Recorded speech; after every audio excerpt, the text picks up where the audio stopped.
Please don't be angry. Kind people are much prettier when they smile, the little girl told the billionaire CEO. What happened next left everyone speechless. A little girl in a pink dress walked straight up to the most powerful man in the room, looked him dead in the eye, and said the words nobody expected a 6-year-old to say. Please don't be angry. Kind people are much prettier when they smile. The chandelier lights froze. The champagne glasses froze. Even the billionaire froze. Because in that one sentence, a child had just said what 300 wealthy adults were too afraid to whisper. And what happened in the next 60 seconds would change his entire life forever. Hey everyone, welcome back. Before we get into tonight's story, tell me, where are you watching from, and which country do you call home? Drop it in the comments. I love seeing where you all are tuned in from. Tonight's story is one about wealth, pride, and the kind of honesty that only a child is brave enough to speak out loud. Stay till the end, because this one gets deeper than you think. The ballroom of the Cross Mansion glittered like something out of a dream nobody could afford to live in. Crystal chandeliers the size of small cars hung from ceilings painted with gold leaf. 300 guests in designer gowns and tailored tuxedos moved between marble columns, holding champagne flutes they'd never have to refill themselves.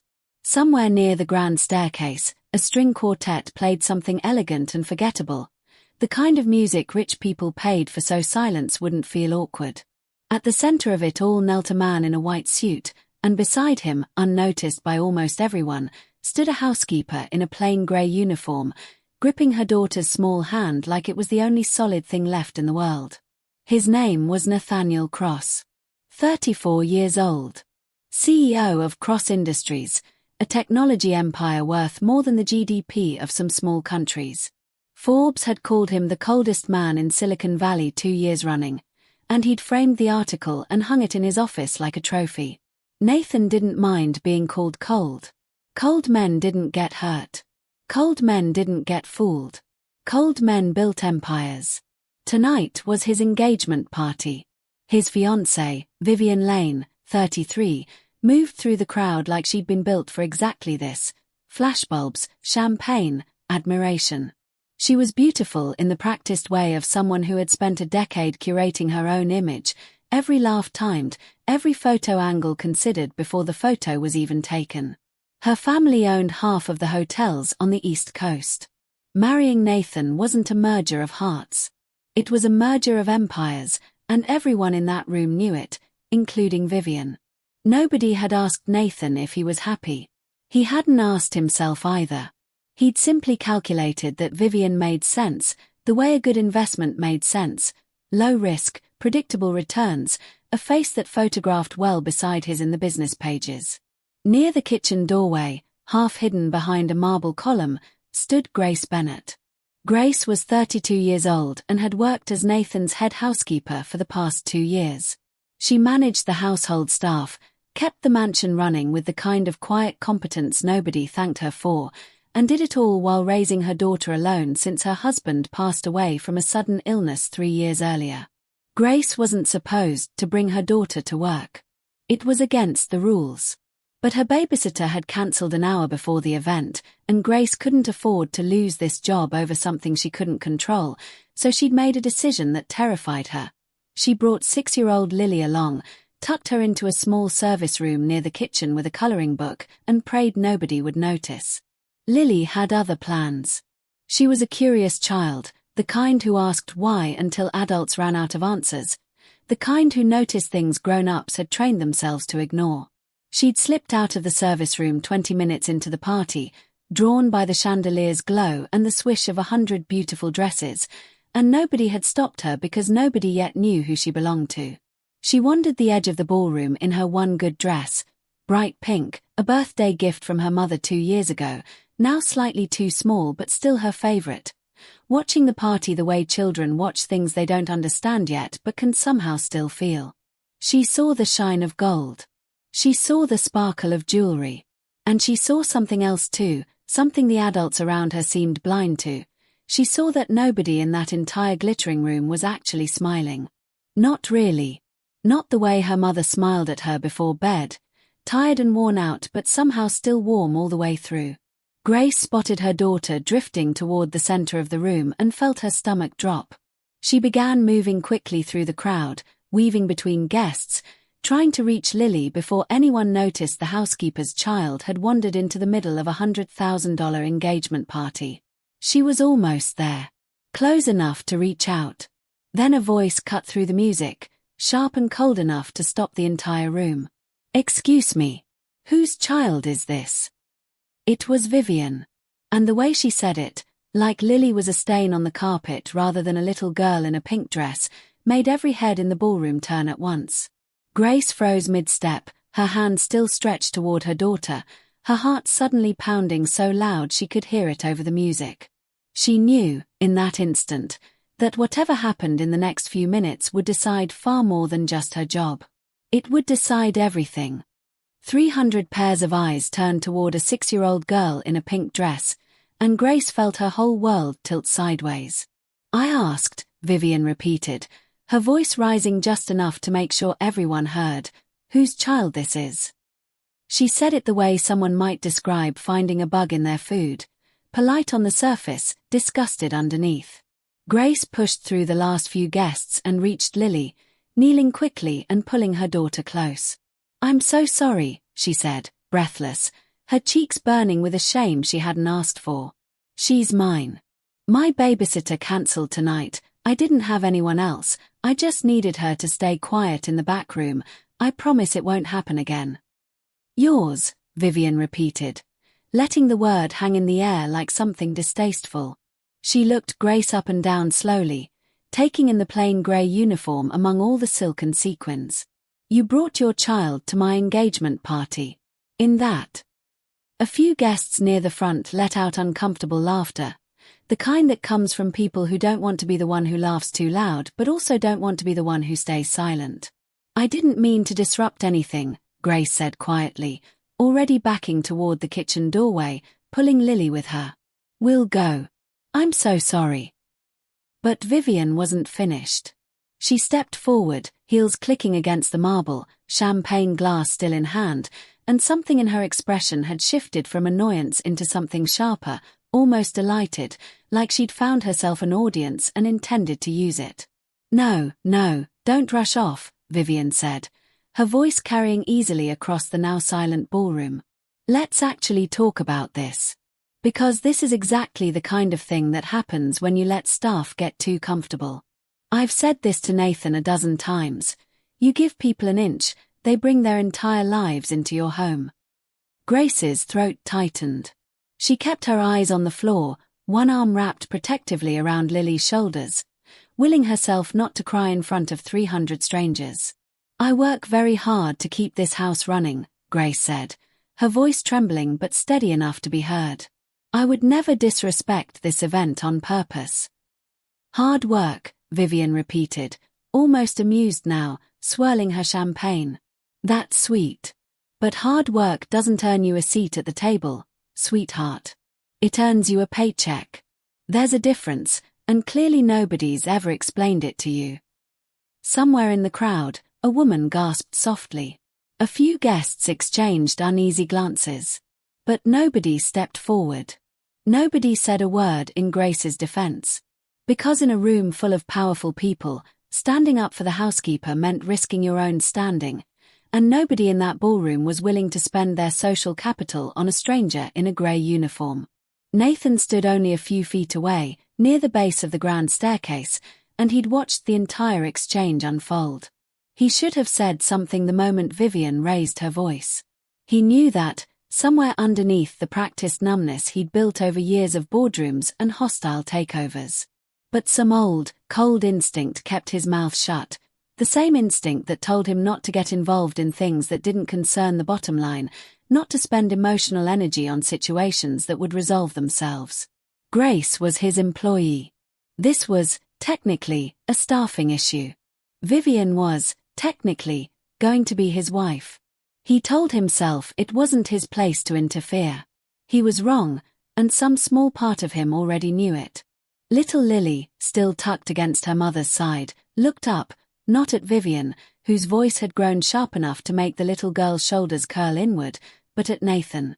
She'd seen him around the mansion before, always in a suit, always on his phone, always moving too fast to notice a child coloring quietly in the corner of a room. But she'd never seen him look like this, frozen, uncomfortable, saying nothing while a grown woman made her mother feel small. Something about the silence bothered Lily more than the cruelty did. She slipped free of her mother's arm before Grace could stop her. "Lily, wait," Grace whispered, reaching for her daughter's sleeve, but the little girl had already crossed the small stretch of marble floor between the crowd and the man in the white suit, her pink dress swishing around her knees, her small chin lifted with a courage that had no business belonging to someone so young. She stopped directly in front of Nathaniel Cross, tilted her head all the way back to look up at him, and reached out to gently tug the sleeve of his jacket. The entire ballroom went quiet enough to hear the chandelier crystals shift in the breeze from the open terrace doors. "Please don't be angry," Lily said, her voice small but perfectly clear, carrying further than anyone expected in a room built for silence. "Kind people are much prettier when they smile." For a moment, nobody moved. Nobody breathed. 300 of the wealthiest people on the East Coast stood frozen around a 6-year-old girl in a pink dress and a billionaire who suddenly, for the first time in longer than he could remember, had absolutely no idea what to say. The words hung in the air like they'd been carved into it. Nathan looked down at the little girl, and for reasons he couldn't immediately explain, his chest tightened in a way that boardroom pressure and hostile mergers had never managed to do. He'd been called cold, ruthless, calculating, words he wore like armor because they meant nobody could get close enough to hurt him.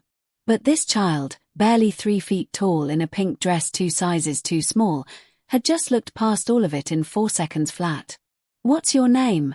he asked quietly, kneeling down until he was at her eye level, ignoring the 300 guests watching him do it. "Lily," she said. "Lily Bennett. That's my mommy." She pointed toward Grace, who stood frozen near the crowd's edge, mortified, one hand pressed to her mouth. "Lily," Nathan repeated, and something about saying the name out loud made the moment feel more real than anything else that had happened all evening. "Why did you say that to me?" Lily shrugged, the way children do when the answer is obvious to them even if it isn't to anyone else. "Because you looked sad and mad at the same time. And that lady was being mean to my mommy. And my mommy always tells me, when someone's being mean, the bravest thing you can do is be kind back. So I tried to be kind. To you. Because you looked like you needed it more than the mean lady did." A ripple of stunned, quiet laughter moved through the crowd, not mocking laughter this time, but the kind that comes from being caught completely off guard by the truth. Vivian's face had gone rigid. "This is absurd," she said, forcing a laugh that didn't reach her eyes. "Nathan, can we please deal with the help situation and get back to our own party?" But Nathan wasn't listening to her anymore. He was still looking at Lily, and something in his memory had begun to stir, slow and unwelcome, like a door creaking open after years of being sealed shut. He remembered another ballroom, 26 years ago. Not this one, smaller, cheaper, a community center rented out for a Christmas party his mother had cleaned houses to afford tickets for. He remembered standing in a stiff, second-hand suit while wealthier children in matching outfits whispered about his mother's uniform, the one she hadn't had time to change out of before rushing to pick him up from school. He remembered how much it had hurt, being 8 years old and suddenly aware that some people in the world believed his mother's hard work made her less than they were. He remembered his mother kneeling down to him that night, exhausted, hands cracked from bleach and dish soap, telling him, "Someday, baby, you're going to have everything. And when you do, promise me you'll remember what it felt like to have nothing. Promise me you'll be kind to the people who clean the floors you walk on, because I am one of them, and so is every person who ever gave you a life worth living." He had promised her that. He'd meant it, at 8 years old, with his whole small heart. And somewhere between his mother's funeral 11 years ago and the empire he'd built in her memory, he had broken that promise so completely he hadn't even noticed himself doing it. "Nathan," Vivian said again, sharper now, sensing she was losing an audience she'd assumed was hers. "Say something. Tell her to go back to the kitchen with her mother. This is embarrassing." "No," Nathan said quietly, standing up slowly, still holding Lily's small hand in his. "I don't think I will." The ballroom went silent again, but this silence was different from before. Charged, uncertain, the kind of silence that comes right before something irreversible happens. Nathan turned to face Grace, who stood pale and trembling near the crowd, clearly terrified she was about to lose the only job keeping a roof over her daughter's head. "Grace," he said, and his voice, usually clipped and businesslike, came out unexpectedly gentle. "I owe you an apology. Not just for tonight. For every time I walked past you in that house and didn't stop to ask how you and your daughter were actually doing. I've been treating people like line items on a budget for so long I forgot they were people at all." Grace opened her mouth, unsure whether she was allowed to respond, unsure whether this was a trap or a genuine moment of humanity from a man the tabloids had spent years describing as incapable of either. Vivian's laughter this time was brittle, panicked. "Nathan, you're seriously going to let a member of your staff and her child humiliate me at my own engagement party?" And that was the moment, the exact moment, that the mask Nathan had spent years perfecting finally cracked all the way through. "Nobody humiliated you, Vivian," he said, turning to face her fully now, his voice calm but unmistakably firm. "You humiliated yourself. I just finally opened my eyes to it." The gasp that moved through the ballroom this time wasn't quiet at all. Vivian's champagne glass trembled slightly in her hand, the only visible crack in an otherwise perfectly composed exterior. "Excuse me," she said, her voice pitched low and dangerous now, the performance dropping away to reveal something colder underneath. "You're choosing this moment, our engagement party, in front of everyone we know, to embarrass me over the help." "Her name is Grace," Nathan said. "And you didn't just embarrass yourself tonight, Vivian. You've been doing this for months. I just never let myself see it." He turned to the crowd, and something in his posture shifted, the careful, image-conscious CEO falling away, replaced by someone who suddenly looked exhausted by the weight of pretending for so long. "3 months ago," Nathan said, his voice carrying easily now across the silent ballroom, "my head chef quit without notice. He told my assistant it was a family emergency. I believed it, because why wouldn't I? I found out last week it wasn't a family emergency at all. Vivian had accused him of stealing from the pantry, a claim that turned out to be completely false, and threatened to have him blacklisted from every high-end kitchen on the East Coast if he didn't resign quietly." A murmur rippled through the crowd. Vivian's jaw tightened. 2 months ago," Nathan continued, "my driver requested time off to be with his wife during her surgery. Vivian told him if he took the time, he shouldn't bother coming back. I only found out because he mentioned it to Grace in passing, and Grace, being the only person in that entire house with the courage to actually tell me something true, brought it to my attention last week." Grace's face had gone pale. She hadn't expected him to remember that conversation, let alone repeat it in front of the entire party. "I should have listened sooner," Nathan said, glancing at her with something that looked almost like gratitude. "I told myself I was too busy to look into it properly.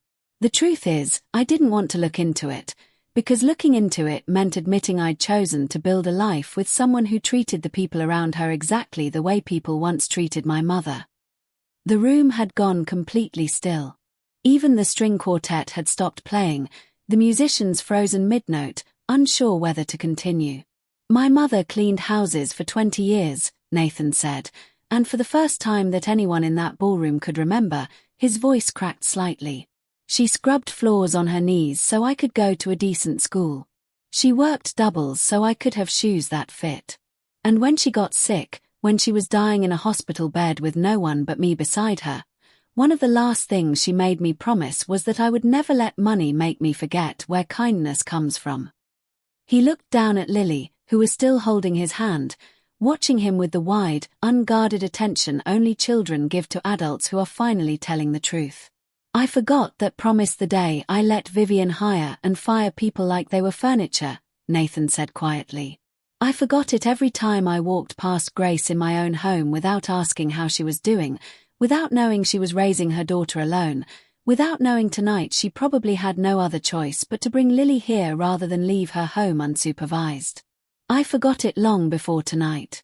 I just needed a 6-year-old to remind me what my own mother spent her whole life trying to teach me. Vivian's composure finally shattered completely. You're calling off our engagement. Over the help. I'm calling it off, Nathan said, because somewhere along the way, I chose comfort and image over character, and I let myself forget that those are two very different things. You're not a bad person because you're wealthy, Vivian. You're a cruel person who happens to be wealthy.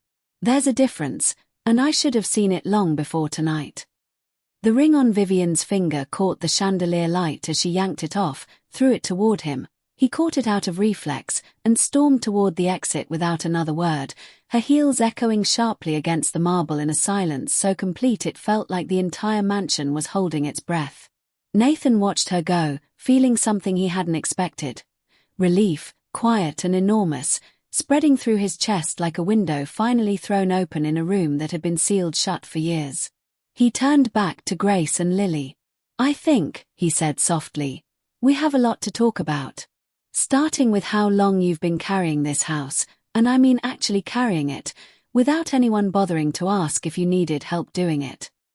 Grace, tears finally slipping free after months of holding them back, could only nod. The party didn't end that night, but it transformed into something none of the 300 guests had expected to witness. Nathan asked the string quartet to keep playing. He asked the catering staff to set an extra plate at the head table, and when the room fell into confused silence, he simply said, for Grace and Lily. They're staying. It wasn't a grand gesture meant for applause. It was quieter than that, a man trying, clumsily and imperfectly, to undo years of blindness in the span of a single evening. Grace protested at first, insisting it wasn't appropriate, that she should take Lily home and let the party continue without further disruption. But Nathan shook his head. You've been serving this house for 2 years, he said. Tonight, you're a guest in it. Please. Let me get this one thing right. Lily, for her part, seemed entirely unbothered by the chaos she'd caused. She sat at the head table swinging her legs, eating a small plate of food a very confused caterer had prepared for her, occasionally glancing up at Nathan like she was still trying to figure out whether the saddened mad man from earlier had actually turned into someone happier. You're smiling now, she informed him at one point, matter-of-factly, around a mouthful of dinner roll. That's better. Kind people should smile more.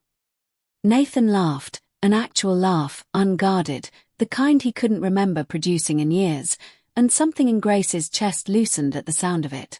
The rest of the guests, sensing the shift in the room, slowly returned to their conversations, though the tone had changed entirely.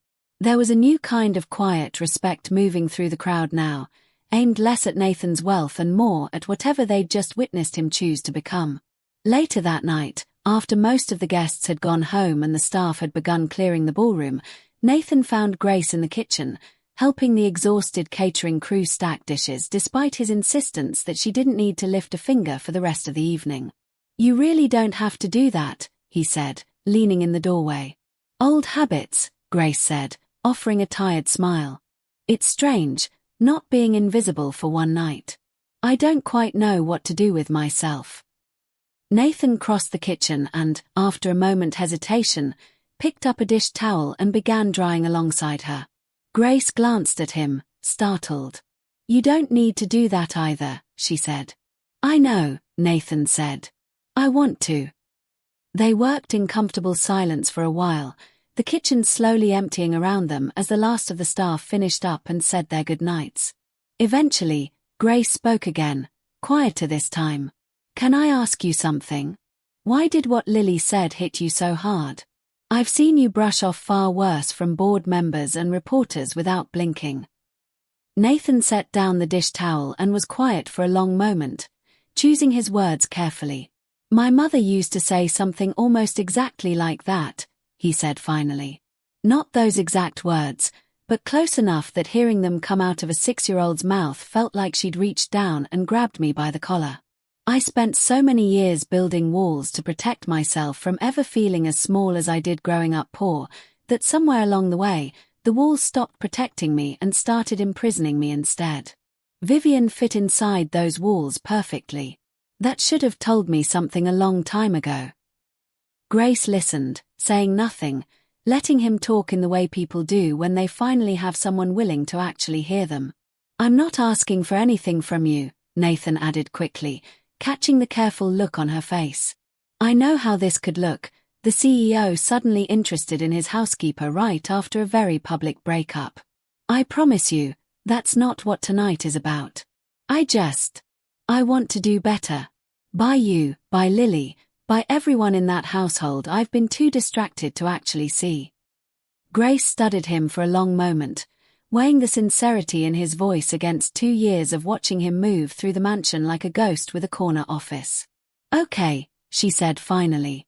"Then let's start with something small. Ask me how my day was tomorrow. Actually wait for the answer."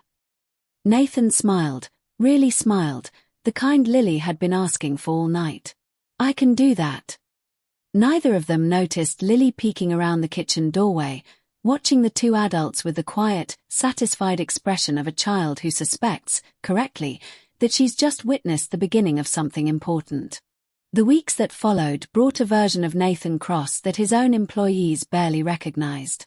He arrived at the Cross Industries headquarters the Monday after the party and, instead of walking past the front desk without acknowledgement as he'd done for years, stopped to ask the receptionist, a woman named Dolores who'd worked there for 11 years, how her recovery from knee surgery was going. She'd mentioned it once, months earlier, in a conversation Nathan hadn't realized he'd actually retained until the words came out of his own mouth. Dolores stared at him for a full 3 seconds before answering, too surprised to hide it. Word moved through the company quickly, the way word always does in places where people spend more waking hours together than they do with their own families. The CEO was different. Something had shifted. Nobody quite knew what had happened at his engagement party. The story hadn't made the tabloids, oddly enough, though a few guests had certainly whispered about it at their own social gatherings, but everyone could feel the change regardless. At home, the shift was even more visible. Nathan began eating breakfast in the kitchen instead of his office, initially an accident born of walking in while Grace was preparing Lily's oatmeal before school, but it quickly became routine.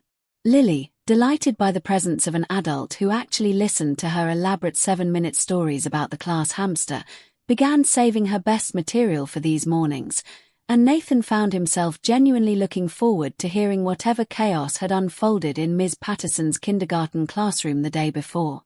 "Rodney escaped again," Lily announced one Tuesday morning, referring to the aforementioned hamster with the gravity of someone reporting a hostage situation.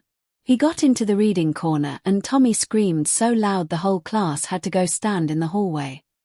"That sounds like a serious security breach," Nathan said, and Grace, pouring coffee nearby, had to turn away to hide her smile at how naturally the ridiculous conversation had become part of their mornings.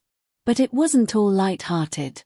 Grace, cautious by nature and scarred by years of being treated as replaceable, kept waiting for the other shoe to drop, for Nathan's newfound warmth to reveal itself as temporary, a passing guilt that would fade once the shock of the broken engagement wore off. She'd been let down by people with good intentions before. Her late husband, David, had meant well too, right up until an aggressive illness took him from her and Lily in a matter of 8 devastating months, leaving Grace to rebuild a life alone with a toddler and a mountain of medical debt that still followed her, patient and relentless, for years later. She hadn't told Nathan about the debt. She hadn't told him much of anything, really, beyond the basic facts that kept their household running. It wasn't his business, she reasoned, and she'd learned the hard way that revealing vulnerability to powerful people rarely ended well for someone in her position. But Nathan, it turned out, was paying closer attention than she realized. He'd asked his assistant, discreetly, to look into standard benefits packages for household staff across his properties, and had been quietly appalled to discover Grace had none. No healthcare coverage, no retirement contribution, nothing beyond an hourly wage that, while decent by industry standards, offered no safety net whatsoever. It had never occurred to him to check before.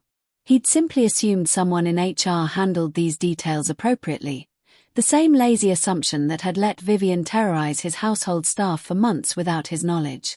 He fixed it within a week, quietly, without making an announcement or asking for gratitude. Full healthcare coverage backdated to her hire date, a retirement contribution matching what his corporate employees received, and a raise substantial enough that Grace, opening her first adjusted paycheck, had to sit down at the kitchen table and read the number 3 times before she believed it. She found Nathan in his home office that evening. He was still catching up on emails from his tablet, tie loosened, looking more human than she'd ever seen him look during business hours. "You didn't have to do this," she said, holding up the pay stub. "I know," Nathan said, echoing her own words back to her from weeks earlier without seeming to realize it. "I wanted to." Grace felt something crack open in her chest, not sadness this time, but the particular, disorienting relief of being seen by someone with the power to change her circumstances and choosing to use that power kindly instead of carelessly. "Thank you," she said quietly. "Don't thank me," Nathan said. "You should have had this the moment you started working here. I'm sorry it took a 6-year-old shaming me in front of 300 people to notice." Grace laughed despite herself, and the sound of it, genuine, unguarded, settled something between them that neither one quite had the language to name yet. Autumn arrived, painting the grounds of the Cross estate in gold and rust, and with it came a rhythm neither Nathan nor Grace had expected to find themselves settling into. It wasn't romance, not exactly, not yet, or at least that's what they both kept insisting privately, even as the evidence accumulated. Nathan began finding reasons to be home earlier. Grace began finding reasons to linger in the kitchen after Lily went to bed, ostensibly finishing chores that could easily have waited until morning. They talked. Really talked, in the way people do when they've each spent years protecting themselves from being hurt and are slowly, cautiously, testing whether it might be safe to stop. Nathan learned about David, not everything at once, but in pieces, offered when Grace felt ready rather than pressed for. He learned that David had been a high school history teacher, patient and funny, the kind of man who read Lily bedtime stories using different voices for every character. He learned about the diagnosis that came out of nowhere, the 8 brutal months that followed, and the debt that remained long after the funeral, a debt Grace had been quietly chipping away at for 4 years without complaint, without asking anyone for help, because asking for help had never once worked out well for her. "You could have told me," Nathan said one evening, sitting across from her at the kitchen island long after the house had gone quiet. "Told you what? That I'm drowning in medical debt? That's not exactly polite conversation with your employer," Grace said, though there was no bitterness in it, just tired honesty. "I'm not just your employer anymore," Nathan said. "At least, I'd like to think I'm not." Grace looked at him for a long moment, the kitchen lit only by the single pendant light above the island, and something passed between them that neither one rushed to interrupt with words. "What are we doing, Nathan?" she asked finally, voicing the question they'd both been avoiding for weeks. "I don't know," he admitted. "I know I look forward to mornings more than I ever have in my life. I know Lily asking about my day has become the best part of it. And I know that whatever this is, I don't want to rush it or ruin it by pretending it isn't happening." Grace nodded slowly. "I've been hurt before by good men with good intentions. I can't do that again. Not with Lily watching." "I know," Nathan said. "So we go slow. As slow as you need. I'm not going anywhere, Grace. I've spent 34 years building walls so nobody could get close enough to disappoint me. Your daughter tore through those walls in about 8 seconds flat, and honestly, I've never been more grateful for anything in my life." It wasn't a declaration of love. Not yet. But it was something steadier than that, a promise of patience, of showing up consistently in the small, unglamorous ways that actually built trust, rather than the grand gestures Nathan had once believed were the only currency that mattered. Meanwhile, Vivian had not disappeared quietly. Word reached Nathan through his legal team that she'd been telling a very different version of events at social gatherings across the city. That Nathan had suffered some kind of breakdown, that he'd humiliated her over nothing, that his sudden interest in his housekeeper was proof he'd lost his judgment entirely. Some of it stung, the way public misrepresentation always does. But Nathan found, to his own surprise, that it bothered him far less than it once would have. He no longer needed the approval of rooms full of people who measured worth in bank balances and bloodlines. He had breakfast conversations about escaped hamsters to look forward to instead. The real test came in late October, when Vivian, apparently unwilling to let the story end on Nathan's terms, showed up unannounced at the Cross estate on a Sunday afternoon, demanding to speak with him about what she called correcting the narrative before it damaged both their reputations permanently. Grace was in the garden with Lily when the car pulled up, and she felt her stomach tighten instinctively at the sight of it, old fear rising fast and unwelcome. But this time, Nathan didn't hesitate, and he didn't do it alone. Nathan met Vivian at the front door before she'd even made it up the front steps, and something in his posture, calm, unhurried, entirely unintimidated, told her immediately that whatever she'd come to accomplish wasn't going to happen the way she'd planned. "Vivian," he said evenly, "this is a surprise." "We need to talk," she said, brushing past the pleasantries entirely. "People are saying things about you. About us.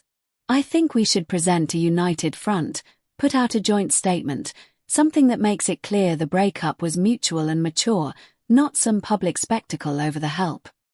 "Grace," Nathan corrected, his voice quiet but firm. "Her name is Grace. And there's no united front to present, Vivian, because there's nothing left between us to unite." Vivian's composure flickered, frustration breaking through the polished exterior she'd maintained even now. "Do you have any idea what people are saying about me? That I'm cruel, that I'm classist, that I somehow terrorized your staff?"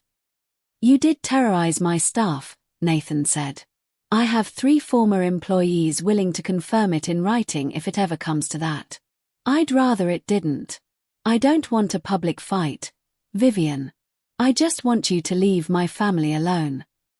The word landed heavier than he'd intended it to, and he heard it land. Family, a word he hadn't consciously chosen to use but that had slipped out with more truth in it than he'd expected. Vivian caught it too. Her eyes flicked past him, toward the garden where Grace stood frozen near the roses, Lily's small hand in hers, watching the exchange with wide, uncertain eyes. "Unbelievable," Vivian said, something brittle and furious cracking through her voice now. "You're actually building a life with your housekeeper. The tabloids are going to eat you alive, Nathan. Billionaire CEO leaves fiancé for the help. Is that really the legacy you want?" "My legacy," Nathan said, "is going to be whatever I build it to be, starting now, based on how I actually treat people rather than how good I look doing it. My mother cleaned houses for 20 years so I could have a life. I spent most of my adult life forgetting that. I'm done forgetting it." For a long moment, Vivian said nothing, staring at him like she was seeing, perhaps for the first time, someone she genuinely didn't recognize. Not the calculating, image-conscious CEO she'd agreed to marry, but someone steadier, someone who no longer needed her validation to feel secure in his own choices. "You've changed," she said finally, and it wasn't quite an accusation, though it wasn't quite a compliment either. "I hope so," Nathan said. "I think I needed to." Vivian left without another word, her car pulling away down the long driveway, and this time, Nathan didn't feel the small flicker of doubt he might have felt months earlier. No wondering whether he'd made a mistake, no calculating the reputational cost of the decision. He simply felt lighter, the way people do when they finally stop carrying something they were never actually required to hold. He walked out to the garden, where Grace and Lily were still standing among the roses, and Lily ran to him immediately, wrapping her small arms around his leg with the uncomplicated affection only children offer freely. "Was that the mean lady?" she asked, looking up at him. "That was the mean lady," Nathan confirmed, crouching down to her level. "Are you sad?" Nathan considered the question seriously, the way he'd learned to consider all of Lily's questions, because children, he'd discovered, asked better questions than most of his board members ever had. "No," he said. I'm not sad at all. Lily nodded, satisfied, and skipped off toward a butterfly that had landed on one of the rose bushes, leaving Nathan and Grace standing together in the autumn afternoon light, neither one quite ready to name what was growing steadily between them, but both of them, for the first time in a long time, unafraid of where it might lead. Winter arrived, and with it came a quiet Sunday morning that neither Nathan nor Grace would ever forget. It started ordinarily enough, Lily building an elaborate blanket fort in the living room, insisting both adults were required to inspect its structural integrity before she'd allow anyone to enter. Nathan, still in pajama pants and a faded college sweatshirt nobody at Cross Industries would have believed he owned, crawled through the small fort entrance with exaggerated seriousness, praising the architecture with the gravity Lily demanded. "This fort," he announced, "meets all safety requirements. I hereby approve it for full occupancy." Lily beamed, delighted, and immediately began assigning roles. Nathan was appointed Chief Blanket Officer, a title he accepted with appropriate solemnity. Grace watched from the doorway, coffee in hand, a warmth spreading through her chest that she'd stopped believing she was allowed to feel again after David died. She'd spent 4 years telling herself that steady, uncomplicated happiness was something reserved for other people's lives, that hers was meant to be survival and sacrifice and little else. Watching Nathan crawl around on his living room floor pretending a pile of couch cushions was a fortress worth defending, she wondered, for the first time in a long while, whether she'd been wrong about that. Later that afternoon, once Lily had been persuaded to take a nap, the fort, she insisted, required a designated napping shift. Nathan found Grace in the kitchen and, without quite planning to, said the thing he'd been carrying for weeks. "I love you," he said simply. "I know it's probably too soon to say it. I know we agreed to go slow, and I meant that, I still mean it. But I've spent months trying to find the right moment to say something less honest, something safer, and I don't want to do that anymore. I love you, Grace.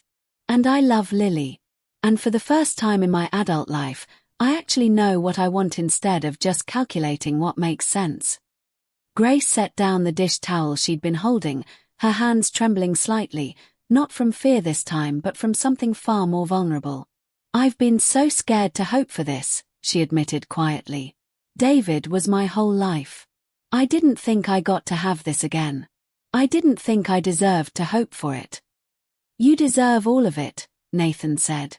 "You and Lily both. I should have told you the day I met the two of you, honestly. It just took me longer than it should have to stop being afraid of my own feelings." "I love you too," Grace said, and the words, once spoken, seemed to loosen something in both of them that had been held tight for far too long. "I have for a while now.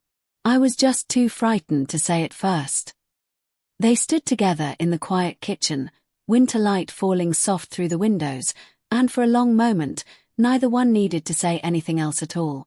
It was Lily, emerging from her supposed nap far earlier than anyone expected, who broke the silence, standing in the kitchen doorway in her sock feet, watching the two adults with unmistakable satisfaction. "Finally," she announced, hands on her hips like a tiny, exasperated supervisor. "I was starting to think you two were never going to figure it out." Nathan and Grace both laughed, startled, and Lily marched forward to insert herself directly into the middle of their embrace, apparently unwilling to be left out of whatever moment was unfolding. "Does this mean you're going to be my dad now?" she asked, looking up at Nathan with the same directness that had started everything months earlier. Nathan knelt down to her level, his throat suddenly tight. "Would you want that?" Lily considered the question with the seriousness of someone weighing a major life decision. "Yes," she said finally. "But you have to keep smiling. That's the rule." "I think I can manage that," Nathan said, and meant it more than he'd meant almost anything in his adult life. Spring came to the Cross estate the following year, and with it came a wedding far smaller and far warmer than the engagement party that had started everything. There were no 300 guests this time, no chandeliers or string quartets performing for an audience more interested in networking than celebrating. Instead, there were 40 people who actually mattered, household staff who had become something closer to family, a handful of colleagues who'd watched Nathan's transformation with quiet admiration, Grace's small circle of loyal friends, and, at the very front of the small garden ceremony, one 6-year-old girl in a new pink dress, standing as the most important member of the wedding party.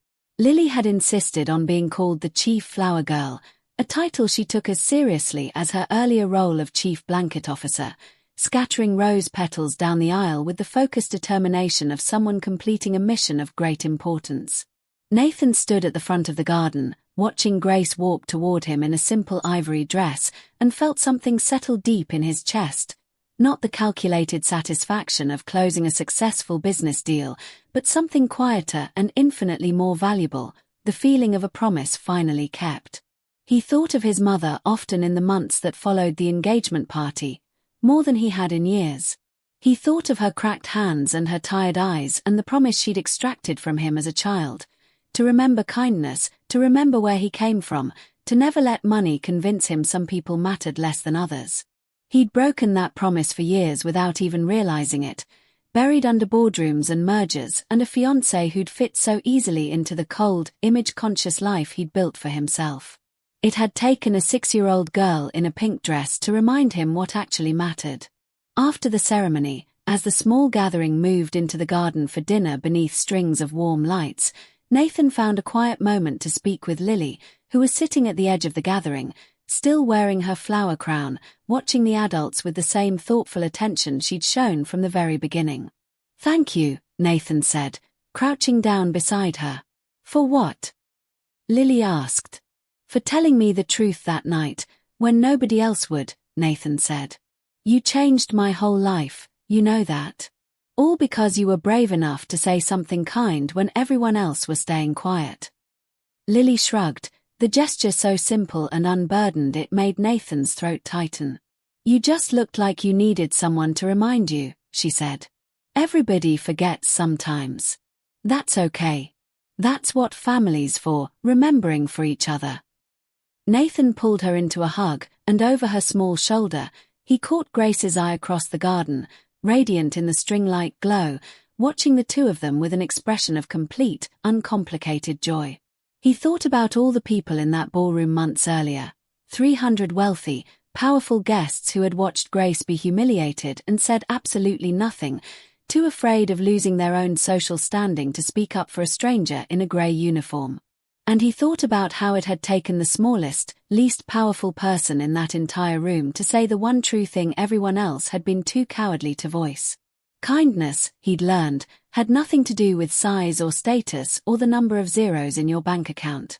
It was a choice, available to absolutely everyone, in every single moment, and the people who mattered most in this world were rarely the ones with the loudest voices in the room. They were the ones brave enough to speak gently when everyone else stayed silent. If tonight's story touched you the way it touched Nathan, do something for the people quietly working hard around you. A coworker, a neighbor, a stranger serving your coffee. Notice them. Thank them. Remember that kindness costs nothing and changes everything. If this story moved you, hit that like button, subscribe for more stories just like this one, and share it with someone who needs a reminder that kind people really are prettier when they smile. We'll see you in the next story.